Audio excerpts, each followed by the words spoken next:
कभी कभी सबसे सीधी साधी बातों में ही जिंदगी के सबसे गहरे राज छिपे होते हैं, है ना? आज हम एक ऐसी ही छोटी सी प्यारी सी कविता को समझने की कोशिश करेंगे जो शायद पृथ्वी को देखने का हमारा नजरिया ही बदल दे। तो चलिए मिलकर इस सफर पर चलते हैं। पृथ्वी मेरी माँ है, बस ये चंद शब्द, लेकिन इनमें जैसे पूरी कायनात सिमटी हुई है। हमारे आज के विश्लेषण का ये सार है। हम सबने ये बात न जाने कितनी बार सुनी होगी, पर क्या कभी सच में रुककर सोचा है कि इसका असली मतलब क्या हो सकता है? तो आइए इस एक लाइन के पीछे छिपी गहराइयों को परत दर परत खोलते हैं। देखते हैं कि ये रिश्ता आखिर है कैसा। और ये कविता ना इसे बड़े ही खूबसूरत तरीके से 3 हिस्सों में बांटकर हमें समझाती है। कविता की शुरुआत एक सीधे से सवाल से होती है कि पृथ्वी एक माँ की तरह कैसे है, और जवाब भी उतना ही सीधा है। वो हमें वो सब कुछ देती है जो एक माँ अपने बच्चे को देती है।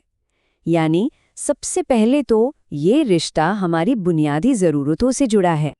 और सबसे अच्छी बात पता है क्या है? कवि ने इसे सिर्फ ख्यालों में नहीं छोड़ा, बिल्कुल साफ साफ बताया है कि पृथ्वी हमें क्या क्या देती है, वो चीज़ें जिनके बिना हम जिंदा रहने की सोच भी नहीं सकते। जरा देखिए ये लिस्ट कितनी सिंपल और कितनी सच्ची है। खाने को भोजन, पहनने को कपड़े, धूप की गर्माहट, पीने के लिए पानी और सांस लेने के लिए ताज़ी हवा। ये कोई लग्जरी नहीं है, नहीं, ये तो वो अनमोल तोहफे हैं जिनके बिना हम एक पल भी नहीं जी सकते। बिल्कुल एक माँ की तरह जो अपने बच्चे की हर छोटी बड़ी ज़रूरत का ख्याल रखती है। और फिर कविता एक कदम और आगे बढ़ती है। वो कहती है कि ये रिश्ता सिर्फ मेरा नहीं है, बल्कि मेरे और आपके लिए है। यानी पृथ्वी सिर्फ मेरी माँ नहीं, हम सबकी माँ है। ये एक एहसास है कि हम सब एक ही परिवार का हिस्सा हैं, और वो बिना किसी भेदभाव के हम सब का पालन पोषण करती है। तो ठीक है, अभी तक हमने ये समझा कि पृथ्वी हमें क्या क्या देती है, पर अब सवाल थोड़ा बदल जाता है। अब सवाल ये है कि कविता के हिसाब से पृथ्वी खुद कैसी है। ये उसके स्वभाव, उसकी पहचान की बात है।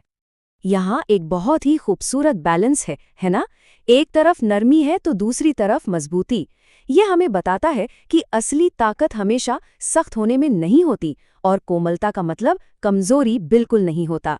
सच में यही तो प्रकृति का जादू है। और फिर आती है ये लाइन, एक सुंदर गीत की तरह धुन में रहना। वाह, ये लाइन मानो सब कुछ कह देती है। ये एक परफेक्ट रिदम, एक नेचुरल हार्मनी की बात करती है, जहां हर चीज एक दूसरे के साथ तालमेल में काम करती है। तो आप पृथ्वी सिर्फ एक देने वाली नहीं, बल्कि एक जीती जागती संतुलित शक्ति है। लेकिन कहानी अभी खत्म नहीं हुई है। अब ये रिश्ता एक ऐसा नया और गहरा मोड़ लेता है जो इसे और भी ज्यादा खास बना देता है। ये बदलाव बहुत ही प्यारा है। रिश्ता अब सिर्फ जरूरत से निकलकर अपनेपन की तरफ जा रहा है। पृथ्वी अब सिर्फ एक देखभाल करने वाली माँ नहीं रही, बल्कि वो एक सबसे अच्छी दोस्त भी बन जाती है। सबसे अच्छी दोस्त, सोचिए, ये शब्द सब कुछ बदल देते हैं। दोस्ती तो दो तरफा रिश्ता होता है ना, जहां हम सिर्फ लेते नहीं बल्कि देते भी हैं, एक दूसरे का ख्याल रखते हैं। तो अब ये रिश्ता जरूरत का नहीं, बल्कि प्यार, इज्जत और साथ का बन गया है। तो इस खूबसूरत कविता का, इस एहसास का आज के ज़माने में क्या मतलब है? इसका जवाब भी हमें हमारे ही सोर्स से मिलता है। और वो है अर्थ डे, यानी पृथ्वी दिवस। हर साल 22 अप्रैल को मनाया जाता है।